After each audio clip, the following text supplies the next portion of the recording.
Welcome to A Celtic State of Mind. It's Tuesday, it's 12:30, and I am delighted to be joined by Lawrence and by Liam. How are you both on this Tuesday afternoon? Just about recovered from Big Roy on Friday night.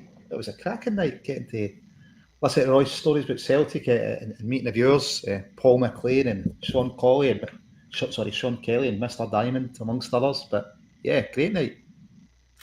Good, yeah. No, I think that's what's great about these live nights that Acsom do, is that it's the chance to meet so many people that we only either talk to through a screen, on our Twitter pages, on our YouTube comments, and it's really nice when people come along to these live events and we actually get to speak to them in real life, because like we've all talked about before, it feels like you've got sort of friends through the internet, and then it brings them to life, which is lovely. Liam, obviously it's a bit far away for you, but one day I'm sure you'll make it to one of these, and by all accounts Roy was a fantastic guest. Yeah, well, my dad and my younger brother were fortunate enough to be there on Friday, and they absolutely loved the night. Really enjoyed it. Said it was great. I've got apparently I have a Shamrock jersey on the way, which they were kind enough to get me on the night. So looking forward to wearing that when it's a wee bit cooler over here. Yeah, I really hope I have the chance to take in one of these nights next time I'm back in Scotland. Oh, I'm sure you will. I'm sure you will, because they just keep coming. There's plenty lined up. Paul John's got an excellent array of guests regularly appearing at venues across Glasgow. If you did miss the Roy Aitken one, then the next one we have coming up is with Charlie Mulgrew and Aidan McGeady, and that's going to be at Don Max, which is of course Jack McNamara and Simon Donnelly's venue, so they'll be about on the night as well. That's on the 25th of August. And the last update I saw was that there are very, very few tickets remaining for that one. So if you want to be there, make sure that you do get along and get your tickets as soon as possible. There's a link underneath this video, or check out the social media channels and you'll be able to find tickets there. That'll be another good one, won't it, Lawrence? Yeah, it'll be brilliant. It'll be great to get Aidan's take. I think he's mellowed somewhat on his relationship with Gordon.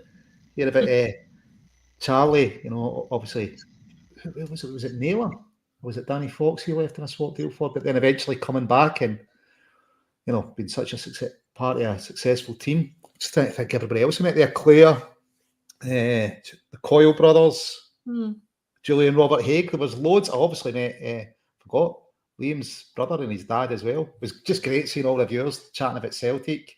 Yeah, it's just a cracking night. But really looking forward to seeing what it's like up in Don Max. I'm sure Aidan will have some forthright views on his treatment in Scotland. Yeah, no, he's good to listen to. He doesn't do too many of these, Aidan. I've not seen him at too many. He's not one who's sort of popping up on some of the mainstream media outlets very often either. But it's always interesting to listen to Mulgrew. We do hear slightly more from across some of the media channels, but it's always good fun to listen to. Another little plug while we're at it on this Tuesday is that there is going to be an event in Malone's on Friday night. Peter Grant will be there, and I will be interviewing him. So again, if anybody's interested in that, head over to my social media channel, get your tickets and come along, and hopefully see you there. Liam, again, a bit far for you, so you'll get a reprieve from this one, but I'll see Lawrence there. If anybody's willing to chip in, 30 or 40 grand for the taxi fare, I'll be happy to come along. No, it's always great talking to these ex-Celts, isn't it, about their time at Celtic and hearing their stories and hearing how much has changed. I always think is really interesting, Lawrence. I think it's always interesting to hear how much has changed between football and their day, if you like, and the football that we see now. Yeah, I mean, obviously you kind of read stuff like maybe Mike Tyson's interviews, and he talks about all sport is about progressing, because they say boxing is quite easy. Would you beat that guy? And he says, well, you would expect today's heavyweights to beat him, because that's what we're seeking to do. We're seeking to get better, get faster, get quicker, and yeah, just the difference. The bigger part sports science plays, the training difference. Yeah, it's great just getting the insights into what it was like back then and what's changed now. Yeah, somebody like Peter, who was through, kind of joined, I think, ground staff when he was 15, made his debut early. fairly successful Celtic team, in the early 80s, but then in the latter part of his career, not so successful, but ending up with Scottish Cup win, and then I think it was when Wynn came in, he left, didn't he? He left when Wynn came in, so he saw kind of good times right through to the bad times, and then obviously returned as an assistant manager under Mowbray. But maybe the less said about that season, the better. Yeah, no, I'm looking forward to speaking to Peter Grant, hearing some of these stories and getting some information out of him on what happened behind the scenes, and also get his take on what's going on right now. But I want to move on from talking about previous Celtic greats to some Celtic greats that is still playing for the club, because obviously today is an exciting day because we're back at Celtic Park for the first time this season for James Forrest's testimonial. Firstly, I'm sure that everyone is excited to have Celtic Park back and be back at Paradise, back in their seats. But it's also a great occasion to celebrate one of the most decorated Celts of all time, James Forrest. So I want to, take out the time at the start of this show to talk about James and give him that recognition he deserves as a really, really great servant of the club. Of course, he's a member of the 100 Goals Club, and he is currently our longest-serving player. He's played 467 games, scored 102 goals, 101 assists. He's the joint third most decorated player at Celtic of all time, lifting 11 league titles, 6 Scottish Cups, and 5 League Cups so far. Liam, it's a remarkable record, really, isn't it, when you lay it out like that? And I think for James, sometimes I think it's his personality that makes his achievements go under the radar. But what he's achieved since he started, he made his debut 1st of May 2010, replacing a certain Aidan McGeady, who we have just talked about, scored 6 minutes into his debut that day. And what he's achieved since then, it has been remarkable, hasn't it? I mean, certainly there are players who talk a lot more and who have won a lot less. Joey Barton. But, there are, it's remarkable what he's achieved. It really is. Celtic legend. I don't, that's not a term I use lightly, but it's a term that is earned through ability. He scored some very important goals at very important times for us, and also through loyalty. It made me feel very old when I thought there's a guy getting a testimonial, and one of the last games I went to at Celtic Park was actually when he made his debut. So that really kind of hit home to me how long it's been that he's been at the club. It's really, it's remarkable, especially in this kind of in the kind of environment we're in now in world football with any good player we sign now, we're thinking, right, in 2 years we're going to flip him for double the money. We don't even think about the prospect of someone committing their entire career to us. Callum McGregor is sadly part of a very, very much a dying breed, a one-club man, and so is James Forrest. And it's great that he's going to get his acknowledgement tonight. I hope there's a big crowd. I hope it's a lively, noisy crowd, and I've taken tomorrow off work specifically to watch it, so it better be a good game. No, I'm sure it will be, and I think by all accounts, ticket sales are looking pretty good, as they should be. Lawrence, for me, one of the things when I was sort of looking at some of the stats that were coming up about James Forrest recently, we know how many trophies he's lifted, we know how long he's been here, but it's some of the personal accolades as well that remind you of, how good a player he has been and how he was in his prime. I don't think it's unfair to say that his prime is maybe slightly past him now, but he was a fantastic individual player. Some of the personal accolades in 2010-11, 2011-12, he was the Young Player of the Year. In 2011-12, he was also the Scottish Football Writers Young Player of the Year. He was the PFA Scotland Young Player of the Year. He was named in the Team of the Year. In 2012, he was recognised by FIFA as one of the most exciting young players in world football. And by 2017-18, he was winning, Player of the Year in Scotland, Players Player of the Year, the SFWA International Player of the Year.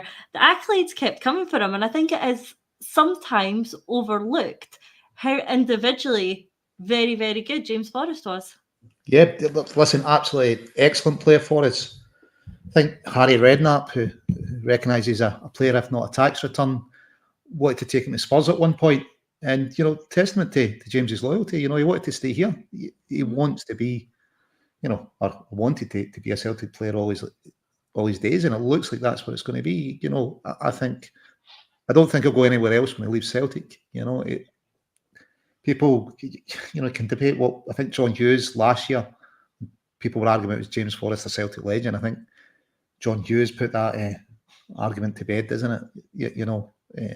The time he's served, the contribution in terms of goals, assists, and trophies. It's absolutely unbelievable. You say, come on against Motherwell, scored into the Celtic end in a 4-0 win, 6 minutes into his debut, and he really hasn't looked back, has he? It's true. And I think Liam, when you are looking at that question, is James Forrest the Celtic legend? Like Claudine said, he ticks all the boxes of that, doesn't he? He joined the club, he joined the academy when he was 9 years old. He's going to be a one-club man. He's not going anywhere else. He's committed his whole career to Celtic. He's been one of these players who's got on, kept his head down, worked hard, produced some fantastic individual performances, fantastic team performances, been part of a very, very successful Celtic period. So if you are looking at whether James Forrest is a legend, I don't think there's much debate. I'm looking into the YouTube comments. I'm going to bring this one up from JJ, who said, "Boy's a true legend and I'm delighted his legacy amongst the select few legends of this club is sealed. There's no debate here." Liam, agree with that? Yeah, I think James Forrest's humility, which is a fantastic attribute to his personality, is perhaps detrimental to his being recognised as a legend because he doesn't shout enough about what he's accomplished. And I think that's a good thing. I think you should always be humble, and he's a great example. And yeah, legend, not up for debate, no question. A legend, and that will be recognised tonight. Do you know, this puts me a bit like the run up to Peter Grant's testimonial against Bayern. People were worried, will the ticket sales happen? What happened? And Grant ends up getting over 40,000. There was queues outside buying tickets on the night. But two really humble Celtic legends, that great representatives of the club. But I'm hoping it. It's rumoured it's over 50,000. People are still buying tickets today. Don't know if there's going to be any tickets on sale at the ground tonight if they put them at the shop or a porta cabin. But it'd be great if you got to sell out, wouldn't it? Yeah. It's certainly looking towards that way. I think somebody had previously mentioned that there's over 50,000, which is a great turnout. But yeah, we'd absolutely love to see a sellout. Talking about Forrest, obviously, we have talked about his successful years since he joined. What sort of role do you see him playing this season, Liam? I think he's going to be important in terms of experience, how he is around the dressing room. People do speak about that. He does seem like a very quiet, reserved guy, but having someone with that sort of knowledge of Celtic, the experience of Celtic, having worked under Brendan before, having worked with players like McGregor for so long, he's going to be good for those round about him, isn't he? But is he going to be an important part of the squad? Is he going to make his impact on the pitch too? The one thing about James Forrest consistently throughout his entire time at Celtic is you can never write him off. Now, I think we all agree that his absolute peak has passed, but I would not be surprised if he chipped in with an important goal in Europe or against Rangers or something. That's just his character. He will be a bit part player this year because, particularly the position that he covers, Celtic have got a lot of wingers now, and we've got players who can play on either side as well. And I do think it's going to be a lot harder for Forrest to get into the team this season, especially with the addition of Yang and the prospect of hopefully Abada staying, as the rumours are saying. So I think that makes it a wee bit harder for him to get there. But I think now totally different style of player. But I think a similar presence is, if you think of what Kolo Touré did in his time at Celtic, was not necessarily a guy who played every week, but just being a presence, an experienced head, someone the younger players could go to if they needed advice, support, whatever. I can see James Forrest doing that. Like you say, a quiet guy, but obviously a guy who's got a great deal of experience and a very intelligent footballer. And if he can pass on even a little bit of that to our younger players, then that would be fantastic. It would. And Lawrence, it leads you on sort of thinking, is there a role in the B team for James Forrest? He's one that we don't really know what to expect too much from his future after Celtic. I think with players like Scott Brown and even Neil Lennon, it was very obvious that they wanted to go into coaching, that they wanted to go into management. But with James Forrest, I don't think we have that sort of indication. But like Liam's touched on, some of what he could pass on to the younger players would surely make him beneficial to the B team setup, wouldn't it? Yeah, you'd think so. He's just been here for so long, and you know, the amount of experience, Champions League, you know, and about being a winner, not just talking about the papers or saying this is what we're going to do, but delivering on the park. You know, this is a guy that's delivered goals every season he's been here. You know, trophy laden. You don't want that kind of experience walking out the door. He knows what Celtic's about. He knows how to represent the club. You know, and whether it's mentoring someone like Abada and saying, like, you know, this is what you need to be doing when you've got a bit of room in behind someone, you know, to knock the ball by them, run onto it, tell them how to take chances, keep the head in front of goal. Yeah, you wouldn't want to lose somebody like Jamesy, you know. In bygone days, he might have played a bigger part in the reserve team. You know, he's not featured a lot. I think last season he got a hat-trick in one game, and we thought maybe he was due a run, but Ange thought otherwise. But and it's, I suppose it's maybe the reason we don't have so many coming through. You know, the B team, you can't really flip between the first team and the B team now as you could the old reserves. But yeah, I could see Stephen McManus, if James was to retire next season, you know, inviting him into that setup and saying, like, come on, give us a hand with our young boys. Yeah, no, it certainly wouldn't surprise me either, and I think it would be a relatively good appointment. I also want to talk about the game itself. Obviously, the testimonial is very much for celebrating James Forrest. Also worth noting that Forrest is splitting his money between two charities that are close to his heart, which again speaks volumes for the person that James is, and it's great to see what's looking like a great turnout to help raise money for two very worthwhile charities. But there is obviously, as well as being this fantastic engagement for James Forrest, it's a good game as well. You know, we've got a friendly coming up. We're going to get a really good insight into what to expect for the start of the season. So I want to talk about the game itself, and I think it will be very telling who we see start. The league opener is so close. It's our last friendly. I'm interested to see who plays. Celtic have confirmed that Holm, Yang, Kwon, Narochi, they're all in the squad. They're all set to make their debut. But when that team sheet comes out, the first thing that I'm going to be looking at is the defence, seeing who's there, who's made it back. Is Starfelt back? Is Carter Vickers back? The two of them, Narochi, Ralston, they all took part in training yesterday, which I think is really positive news. But I think it's going to be very telling who we see start tonight. I think there's going to be a balance. You know, we don't want to rush any of these players back too soon, but it's also going to be good, Liam, if we can get some minutes in their legs before the campaign starts, isn't it? Yeah, I mean, you really want to ideally treat the last friendly as a dress rehearsal for the league game. So obviously James Forrest is going to be playing tonight because it's his night. But that aside, I would hope that what we see tonight starting the game is near enough what we see starting on Saturday. But yeah, the defence is a wee bit of a concern. I wouldn't rush Carter Vickers back if he's not 100%. I think the most important thing is getting him at least a couple of games under his belt before we go to play Rangers, because we're playing them quite early on. It's only the fifth or sixth game of the season, isn't it? So we want to get him tuned up and ready for that. That's vital.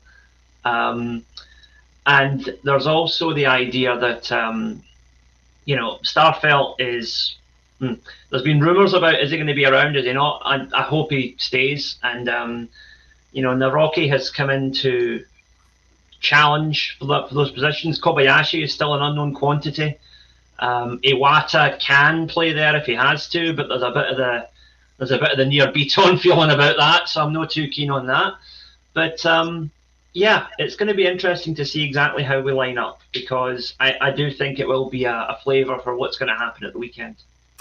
I think so, and I want to hear in the comments, how do you see us lining up? I'm particularly interested in who you think is going to be starting in the defence tonight. Let us know in the comments how you see that going, and please do keep the YouTube comments coming in. People like Feed the Bear always like to comment on our feed, which is much appreciated. He says, good afternoon all, hope you're all well, hail, and back to you as well. For me, Lawrence, I think when the team sheet came out for the game in Dublin, the first thing that people commented on was the defence. You looked at the starting lineup there, of Iwata and Scales and Welsh and Taylor, and you thought, wow, we used to find ourselves in the position where we played these very early round Champions League games, the qualifiers, and we always started with some very, very interesting backlines. And had it been the case that we had to play these qualifiers again this season, which thankfully we do not, we would have found ourselves in the same position again of having a back line similar to the one that we saw in Dublin, if not exactly the same, and thinking, how have we found ourselves in this position? I think it's a bit different. I think it's a lot to do with injuries at the moment. I mean, where we are defensively is a bit of a terrifying prospect for me. We've got two right backs. Both of them haven't had a pre-season. Not, they're on the road back. So you're going, right, a bit of weakness there. Over on the left back, you've got Greg Taylor, who's proved himself capable. Bernabe, the jury's still out on. And centre defence, you've got Starfelt, rumours might be off. You've got Kobayashi's got, a bit to prove himself. And you've got Cameron Carter-Vickers, he's coming back from injury. You've got the new signing in Milwaukee, he's coming back from injury. And you've got Stephen Welsh, who looks it might be better to move on from his career, and Liam Scales, who it looks like would be sold if Aberdeen would pay the money. And on top of that, I think we're all agreed we're looking for another keeper to challenge Joe Hart. So, yeah, we've been unfortunate with injuries, but, we need. I was hoping we'd get another centre-half in and, bring two in the window and maybe a left back as well. I don't think we could buy a third right back, because what you're going to do all season with three right backs. But yeah, it's shaky at the back for us just now, isn't it? We've got our challenges there. Yeah. No, Leah, I think we will come on later in the show and we will talk about where our transfer policy, Brendan Rodgers' recent comments on potential signings, and the areas we still need to address. But before we do that, we've not had a chance yet to sort of reflect on the game against Wolves and what we learned, and perhaps what Brendan Rodgers learned from that game. Obviously, Wolves should be more of a challenge. Rodgers himself said that it would be a step up in the level of opponent. And I think we saw that, which was important with the new season approaching. But I think we looked good given that step up. Some players I thought looked particularly sharp. I'm thinking Abada, I'm thinking Kyogo. But like we have touched on, it was the defence for me that was a bit concerning. And it's interesting that reflecting back on that game, I think for me, Welsh was probably the strongest of that back four. And it's funny because last week, the three of us were sitting here talking about players that we thought might be departing, and Welsh was on all of our lists, I think, of players that would potentially leave the club. And we found ourselves in the position in Dublin of him being the most solid of that defence. Our opinion last week was obviously that, we had other players who were probably, when fully fit, before Stephen Welsh in the pecking order. And in terms of a young backup centre half, Welsh was probably past that in his career, and that baton has been passed on to Boston Lawwell. And that we were thinking that for Welsh, for the benefit of his career, it might be time for him to move on. Liam, for me, I think that's still the case, despite what we saw in Dublin. But I think it shows that, with a few injuries to players like Starfelt and Carter-Vickers, you can be a little bit thin there. Yeah, I mean, it's all about the long-term goals of the club, really, because Welsh has never looked out of place in a Scottish Premier League game. So, if getting the weekend's fixture out the way is the current concern, I'd have no problem playing Stephen Welsh in central defence. If we draw Real Madrid again in the Champions League, I think we need to have another conversation there, because that's not, he still could develop into someone who can play at that level, but at the moment, I don't think he's that level. And, as Lauren's already said, Liam Scales is 1 foot out the door. And, I think that's inevitable. He might not go to Aberdeen, but he's going to go somewhere, because I just don't think he's Celtic class, unfortunately. We really, I think the defence definitely needs strengthening, strength in depth. But for the current situation, the next few games, I'm not that worried. As I said, we need to get things sorted by the end of the transfer window, because we need to be ready for that September game, the Glasgow Derby, and then just a couple of weeks after that, the Champions League will be kicking off. Well, I want to pick up on your comment on Liam Scales and his potential for an exit. There's a comment coming on YouTube from Ian Laurie, highlighting that Scales can play 2 positions. So for him, he'd be in front of Kobayashi and Welsh. Lawrence, I want to talk about Liam Scales because there's a few comments in the chat at the moment who are suggesting that he was probably better than Stephen Welsh in Dublin. What's your take on that? Is there any role for Welsh going forward? I said, Wolves were a wee bit behind us in the preparation, so you'd expect us to be a bit sharper than them. For Welsh, I can't believe he's never looked out of place in the Scottish Premier League. He's weighed in with important goals at times, so he's a threat in their box, playing multiple positions. I think he was out alone at Greenock. He played right back. He's filled in a couple of games at right back for us, although he's more of a centre back. I don't think Scales is anywhere near the level of Stephen Welsh.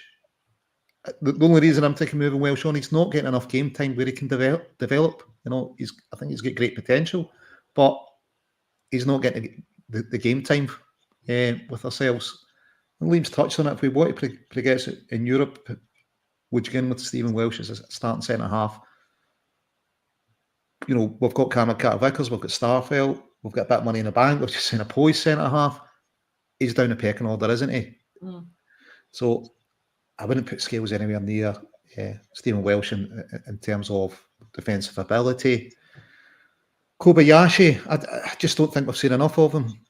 When he came into a settled defence, his first few games, he looked okay. Looks like a ball playing centre half. He's left-footed. When the defence was disrupted and, it was a back four that hadn't played together, he didn't look as confident then. He looked a bit all at sea. So we'll see what Brendan makes of him as a player. But for me, I think Stephen needs to move on for the sake of his career. Yeah, we've got to win the Ross County game, but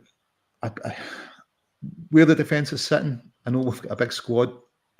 I'd like to think we're going to add a wee bit more quality. Probably, I don't know what Brendan makes at Burnaby yet, but from what we've seen of him, he's not really challenged Taylor so far. So a bit more strength there. If Welsh and Scales go, I think another centre half in. And I'd be happy enough if AJ and Tony Ralston were fit to get through the season with him. The issue is they're both injured and they haven't had that pre-season. How long is it going to take them to catch up? Awata looked okay, at right back.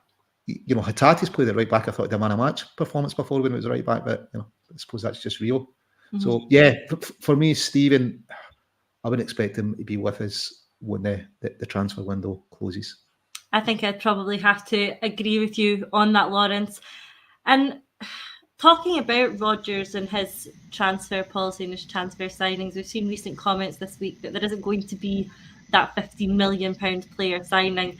That's not our club's strategy. It's not the club's business model, regardless of the money that we're bringing in for players like Jota. It's just not how we operate as a club to go out and spend £50 million on one player.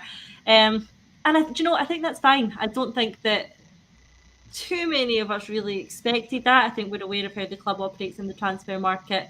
And I don't always think that finances and transfer fees are indicative of a player's ability or quality or how they're going to fit in at Celtic. You only have to look at players like Hatate, even Maeda, Kyogo, to realise that not always the transfer fee and the money paid for a player dictates how successful they're going to be at a club. So the money that we're spending on the signings isn't, for me, the most important factor. I think what that's going to be is how they settle in at the club and what we see in the first few weeks of the new season. I think in general, our transfer policy seems to have shifted a bit since Brendan's first time round here.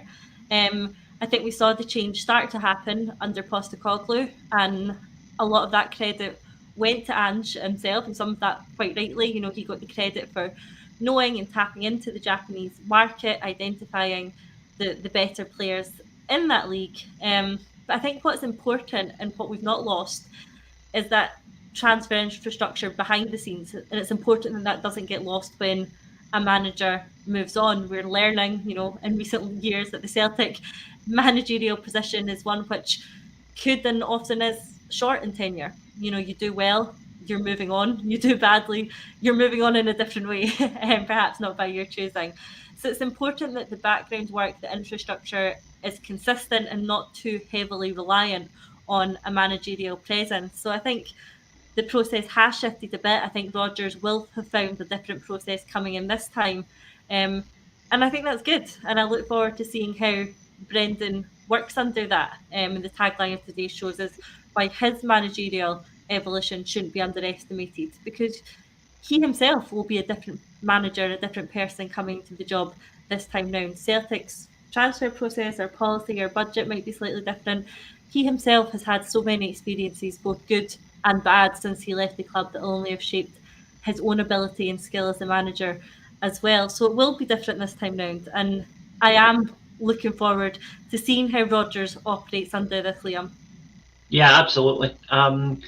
I would say that, I mean, when Ange Postecoglou first became our manager and it became clear we were dipping into the sort of Asia Pacific region for players, my big concern was, yeah, Ange is a great manager, but he's not going to be here forever. And is this going to continue once he moves on?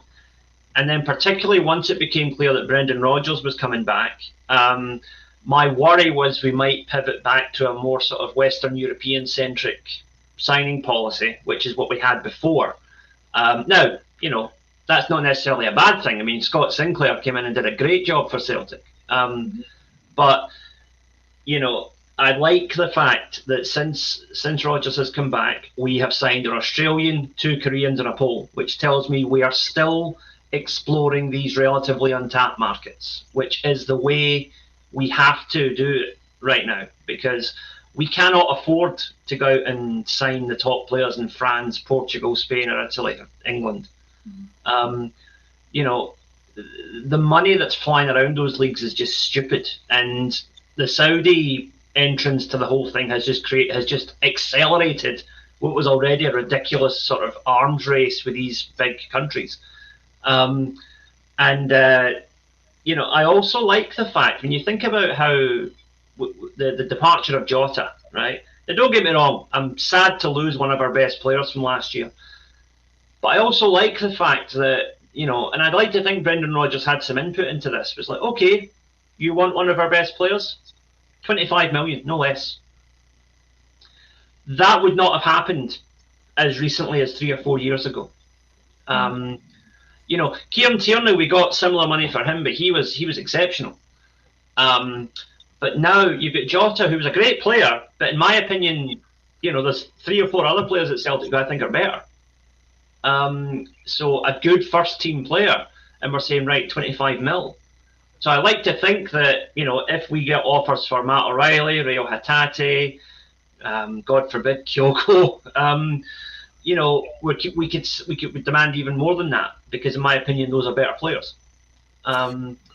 So I really hope that this is part of Rodgers putting his foot down. You know, he wants to operate us as a Champions League level club, which I think, as well as bringing players in, means that we should demand that level of money when players inevitably go out as well. It's a balance, isn't it? Because, Lawrence, I think Celtic find themselves in a relatively sound financial position where we don't need to sell any player particularly to keep the lights on. But we'd also have to remember what our business model is naturally as a club because of the way things are. Our business model, like, you know, Brendan said, we're not signing £15 million players. We're signing players at lower values than that. We're developing them. We're enhancing them. We're giving them a platform, both in Scotland and in Europe, and then looking to make money on them, not because we have to sell them, but because that's the model, and you aren't going to turn down, the money that was offered for a player like Jota. That's just simply good business. If we can develop them from our own academy, like we did with Tierney, then even better. But that's simply the way that the club is working right now. You look at players that we found, in the Japanese league, players like Hatate that we've touched on, the fee that we paid for him, it isn't reflective of the impact that he's had across the last couple of seasons, is it? No, listen, the way the club's run, their financial footing's really testament to the fan base that buy the season books every year. Stewardship of Dermot Desmond, Peter Lawwell and Michael Nicholson continuing that. Not every club can be run properly financially and remain successful, and even remain in business. But the players that we bring in, I think it's brilliant what's happening in Saudi. There's another market that will buy players for 25 million from us that wasn't there before. We're a selling club. There's another customer that can afford to pay these big fees. So for us, I think that's a huge opportunity them coming in.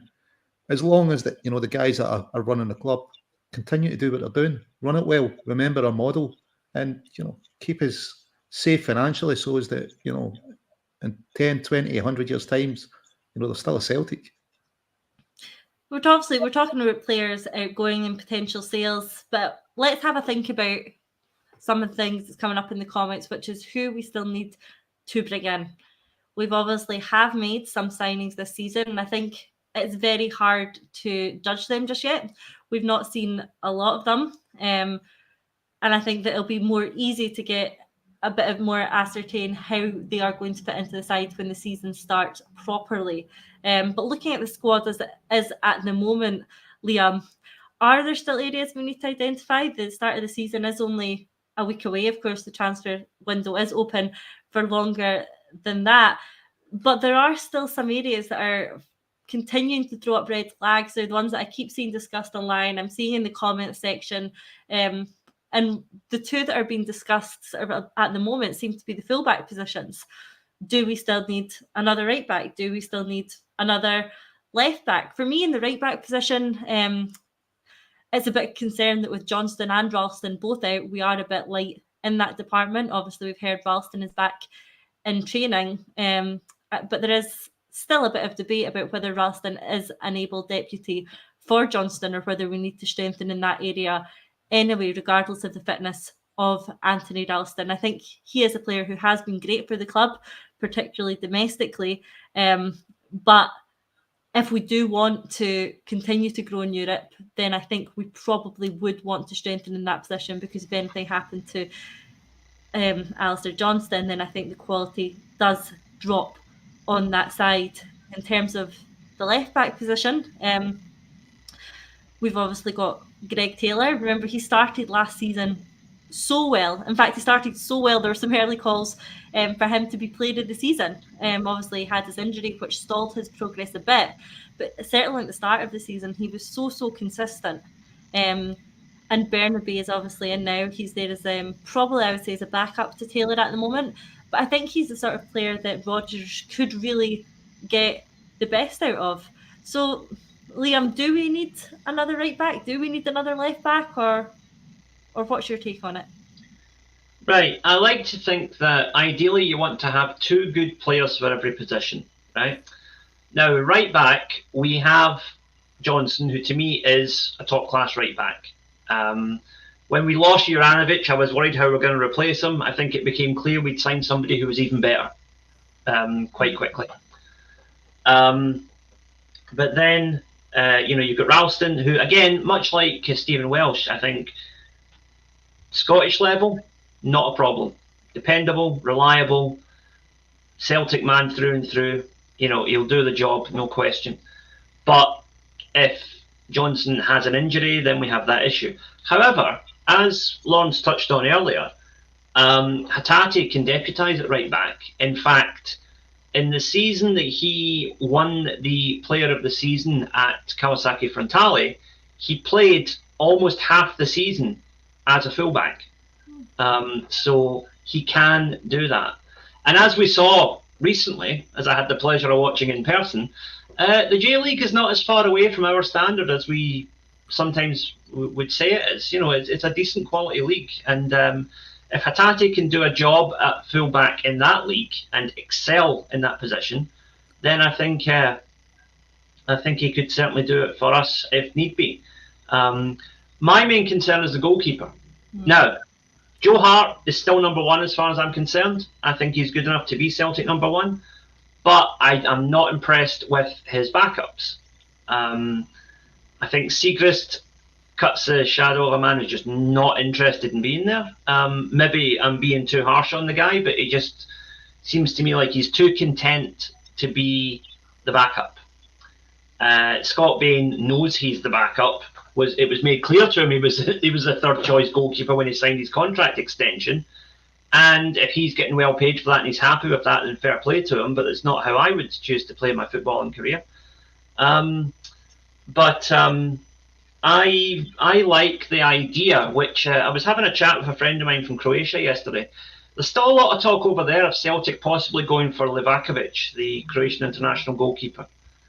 The fee being mentioned in the Croatian press, according to my friend, who is a Dinamo Zagreb fan, is somewhere in the region of 10 million euros, which I think is still, it's high, but it's not like the 10, 15 million pound fees that we don't want to be spending.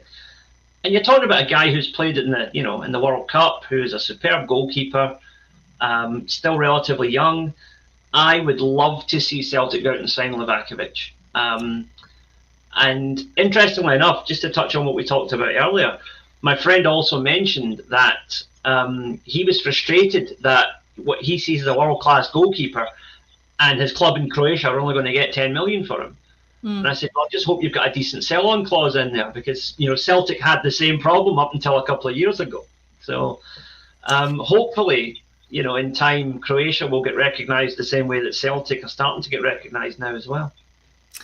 Yeah, I think it's an interesting one, Lauren. So I'm going to bring up a comment from Stephen Donnelly, who says, as much as I would love us to get Livakovic, I honestly can't see it. We're talking wages of 50,000 a week. And obviously there is that rumoured 10 million signing fee as well. It's a difficult one, because I wonder whether Brendan's comments across the week are trying to manage some expectation in that regard. We aren't going to be making that sort of marquee signing. And I want to bring up this comment from Andrew as well, who says this wasn't the model, or this model wasn't the message the board were briefing in order to get us behind Brendan coming back. And he says we need to step up in the market and in wages. Signing a keeper of that level, paying £10 million, 50,000 a week, if that's correct, Lawrence, that would be a step up, wouldn't it? But is that a model that you see Celtic going down, particularly with the comments from Brendan this week? But I suppose on Brendan's comments, if I was in the market for a player, I wouldn't be going out and going, I'm going to spend 15, 20 million. That's what I'm going to spend. You're not going to get the best deal, So I think Brendan's hopefully, as well as managing our expectations, he knows how to play the transfer market. You don't go and shout it, I'm going to pay top dollar. It'd be crazy. The problem we've got is wages, as the viewer touched on. You can split some of his wages into a signing on fee and try and get him down into our wage structure. It's a big risk. The more you spend on something, it's a big risk. Look at Ayeti and Barkas, two huge risks for us. Neither has worked out for us. This guy, his YouTube reel was better than Barkas's was, but, what does that say? But if Brendan's going to get the best deal for him, it's probably not going to be got by shouting, I'm going to sign a £15 million player. Yeah, he's probably better managing that. How important is a goalkeeper for us? It's hugely important. It's a lot of money, but if Brendan thinks he's the man, I think Celtic will spend it. It's keeping him within our wage structure, and how we do that is, give him a bit of a signing on fee and reduce his weekly wage to get him back into that wage structure. Maybe something we'll look at. One thing that's coming up in the comments when we're talking about the potential for areas that we've still got gaps in and new players coming in is a bit of a debate about whether we are stronger or weaker going into this new season. I'm going to bring up a comment from Danielle, who says it's massively concerning. We're going into Saturday weaker than the final day of last season. Whereas Gerardo comes in on YouTube and says we are not weaker. Now, they're both right. I think they're both right. They can both be right. You're right. I think it's a very, very difficult one. I think the assessment of whether we're stronger or weaker, it's too early to call, Liam, isn't it? I mean, I think the players we've signed, Kwon, Yang, Holm, Tilio, it's far too early to tell the impact that they're going to have in the squad. Similarly to when Kyogo, Maeda, Hatate, Jota arrived, we could not have anticipated their impact. I mean, it would be absolutely fantastic if those players had a similar sort of impact, but we just don't know that yet. So I think we've seen the pre-season friendlies. We'll see another one tonight, but I still think it's very difficult to assess, Liam, where we are compared to last season. Yeah, we need to be careful with like the idea of big wages, big signings, whatever as well. I get it, right? We want to be competitive in Europe, and that's going to come at a price. That's modern football, right? But 2 words: West Ham. Right? West Ham sold their best player a few weeks ago for 100 million quid and have not been able to sign anybody since, because everybody knows they've got 100 million quid to buy. So suddenly, mediocre players that are, maybe 10 to 15 million in the English market are suddenly 30 or 40 million players because everybody knows West Ham have got the dough. And Celtic, to a lesser degree, have that same problem because everybody knows we've got the Jota money. Plus, I'm sure it was made clear that Brendan Rodgers was going to be given money to strengthen the squad to come back before we even confirmed that Jota was going. So, it's 25 million plus whatever we originally had. And we've only shelled out a fraction of that for the players that have come in so far. I think that we need to focus on who we bring in and not how much they cost. I think that has to be the priority. And like we said, last couple of years we've had some really good deals towards the end of the window. It's amazing how can I put this? How much of a reality check suddenly kicks in particularly with these English clubs when it becomes clear they've got players they need to sell and the window is about to shut. Dare I say, if we'd signed Carter Vickers a couple of weeks earlier, he would have cost a lot more than what we actually paid for him. It is too early to tell, though, isn't it, Lawrence? Like you said, Danielle's right. Our other commentator was right as well. It just remains to be seen, but that's exciting. That makes me excited for the season starting. I'm excited to see how the side looks. I'm excited to see how we shape up, and I'm excited to see the influence that Rodgers is going to have on the squad. No, I mean, I think the starting 11, will it be as strong as our starting 11 at the start of the cup final? We've all got huge concerns defensively. I would say probably not. So we're weak in that sense. As a squad, are we weaker? I wouldn't say we were. We've added to the squad. We've, a number of talents to the squad, and we've only lost one player. So I think as a squad, we're probably stronger. The problem is we've got a game against Ross County, and we've got a bit of a defensive crisis there in terms of injuries and who's going to be fit and up to speed to play. So, yeah, I'd say probably the starting 11 for the first game is probably weaker than the team that started the cup final. But it's a squad I don't think we're weaker.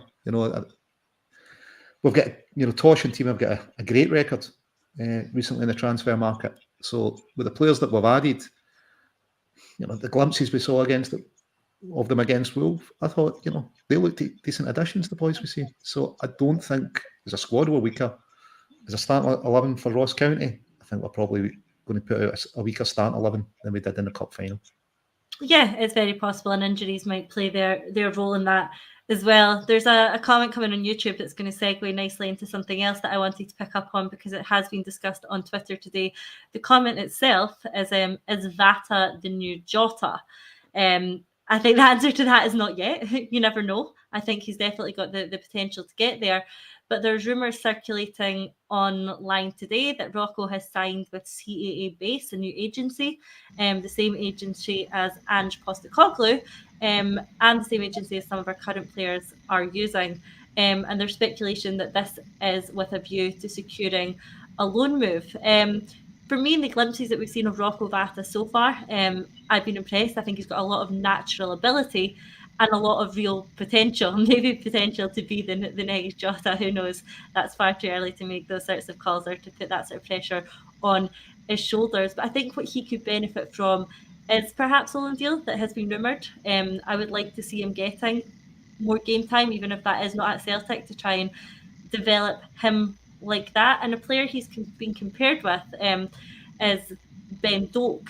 And obviously we do not want to see him go down the same route as Ben Doak. He seems to be doing very well at Liverpool, though. He scored his first senior goal just the other day. So, of course, it is going to be tricky for players not to look at Ben Doak and see that as a good option. But what I would want to make sure that the club are doing are making it obvious to players like Vata, players like Summers, players like Lawwell, that the best route for their career is to say stay at Celtic, develop here, learn here, or go on a loan somewhere to get more game time to then come back and be a valuable member of the Celtic squad. Because it's players like this, Lawrence, that we do want to hold on to at the club, isn't it?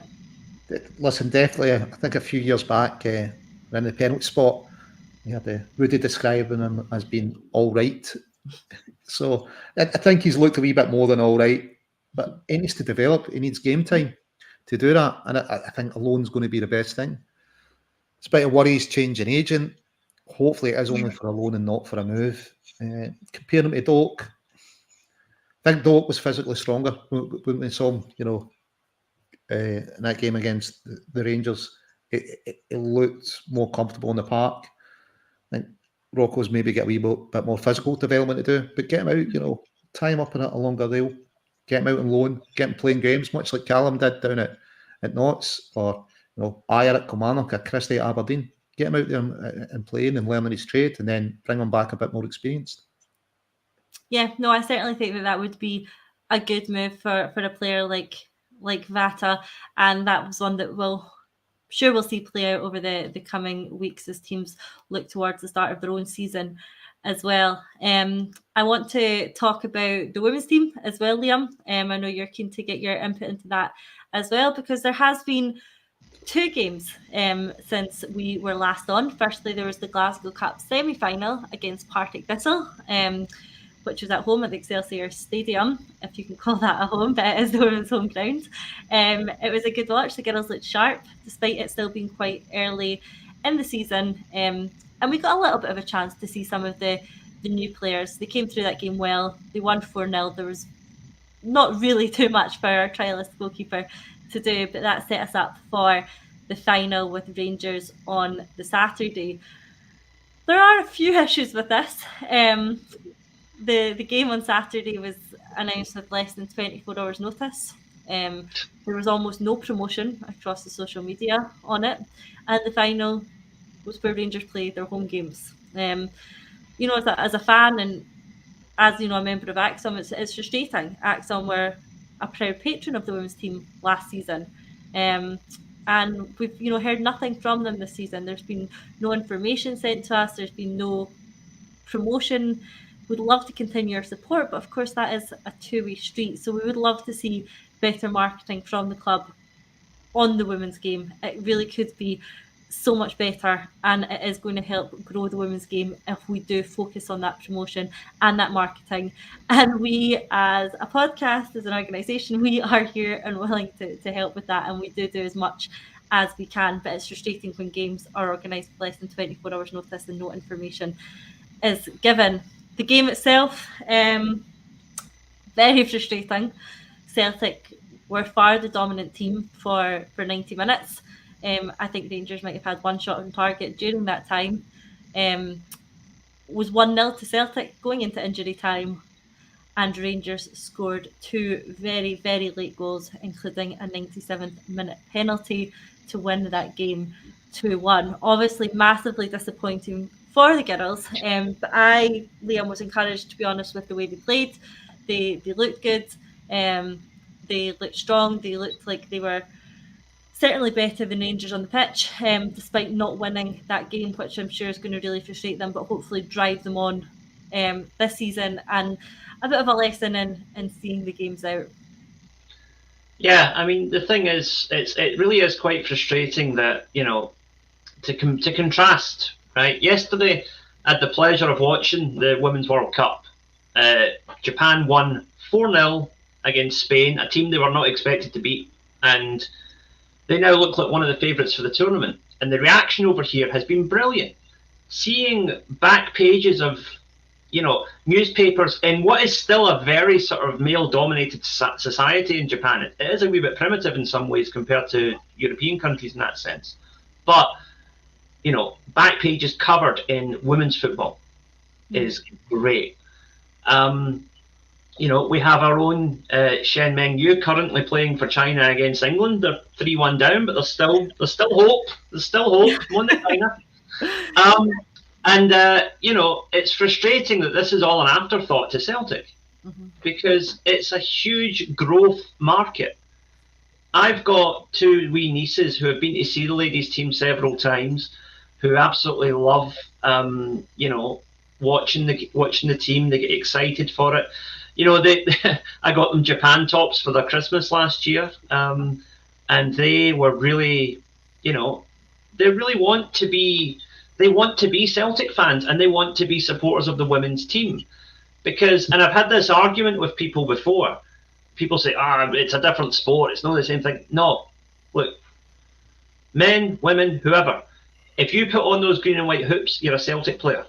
And whatever level, whatever team, I support you. And I think that should be the stance of every supporter. And the club need to do more to encourage that for the women's team, because the women's team showed last season, on a fraction of the budget of our 2 rivals, we came within 2 minutes of beating them. Really, the ladies' team and supporters like us deserve so much more than the club are currently putting into it. We've got a girl playing at the World Cup, for God's sake. How good does it have to be? She's a cracking winger as well. Yeah, absolutely cracking. Yeah, that's the thing, that you're saying that women's football, like you've touched on, Liam, is absolutely on the ascendancy. We've got commenters coming in, like Andrew saying, I'm watching the Women's World Cup as we speak. Women's football is absolutely on the ascendancy, not just in Scotland, not just in the UK, but across the world. And I would want my club, I would want Celtic to be at the forefront of that in Scotland. And right now, I'm still getting the feeling that we're failing to do that. And Laura's, like Liam has touched on, it's a Celtic badge at the end of the day, and we expect the same high standards from anyone pulling on that Celtic badge. But we also want the club to be treating anyone pulling that Celtic badge on equally, and some of the things that I think are happening within the women's team would absolutely not be accepted by the club or by the fans if it was the men's team. No, totally. Listen, whether it's going to be the same just now for the Celtic men's first team and the Celtic women's first team, it's probably not. But the worrying thing is Celtic, in respect to the women's team, are falling far below the minimum of what you'd expect them to deliver. Would they expect them to deliver exactly the same experience for the women's players as the men's players? In reality, probably not. No. But they're falling miles below what they'd expect as a minimum. Mm-hmm. That's the worrying thing.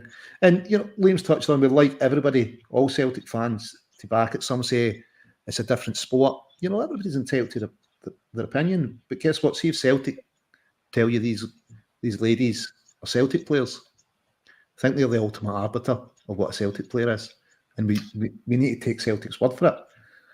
We want to put a bit of pressure on Celtic. Back Fran and the girls properly. As you said, it's on the rise. I've got a cousin who's back from the States just now. She's a director of football over there. And she's going to take in James's game. But, she's the director of football over there. And it's solely women's football over there. She's making a living out of that. Mm. It's a growth area for us. I've got a wee girl, great interest in when the girls are playing. And I was hopeful when we announced plans for the mini stadium at Barrowfield. That was a sign we're going to make that home of the reserves, or the B team, whatever you want to call it, and the girls' team. And the bigger games, move them to Celtic Park. Just, although the result wasn't great at the end of last season, what an atmosphere. What an atmosphere was generated. And you could see the demand was there. That's it. 16,000 or so. Mm-hmm. Not a huge amount of publicity in the run up to the game. They could have done more. But 16,000, I thought it was phenomenal turnout. It shows you the fan support is there, the buy-in is there. We need the club to show the same sort of backing and buy-in, and no one on this podcast or otherwise is suggesting that the women's team are going to be funded to the same level as the men's team. We are unfortunately not even anywhere near that level yet. But what we are suggesting is that there should be equality in terms of the infrastructure around them. Let's make sure that they're playing at an appropriate stadium. Let's make sure that we are signing with a wage structure better, if not the same as our rivals. Let's make sure that our budget is better, if not the same as our rivals. Let's make sure our advertising, our marketing, our promotion is getting the same sort of attention that the men's is. Because, we had players at the Men's World Cup, obviously Carter Vickers, Juranovic, there's 4 of them. Mengele is there, Liv Chance is there, and I think the majority of fans would not know about that. And I think there was just such a missed opportunity to really market that and promote it. Liam, you'll have seen it more where you are. The marketing is different, isn't it? Yeah, I mean, my wife and I went to see the Japan national team about 18 months ago. They played New Zealand women in a friendly in our local stadium in Nagano, and they won 3-0. Great display. But the thing to note was that to the fans that went there, it was all the same songs being sung when they go and see the men's team. It was all the same people that go and watch the men's national team religiously, go and watch the women's team. There's just that culture here that you're wearing the samurai blue, you're one of us. It doesn't matter what your gender is, And I really think that's an attitude that has yet to really break through in Scotland, unfortunately. And the frustrating thing is, we talk about investment. It wouldn't take much. I've said it before, I'll say it again. A couple of million quid, and we could dominate the women's game to the extent we dominate the men's game. You're right. And unfortunately, it is also the nature of football that winning teams get bigger crowds. Yeah. It would become a self-funding thing within a year or two if we could dominate the league to the extent that the men do. We would comfortably get that 16,000 every week if we were winning the league consistently. Right. You saw what the crowds looked like when we were going for the title.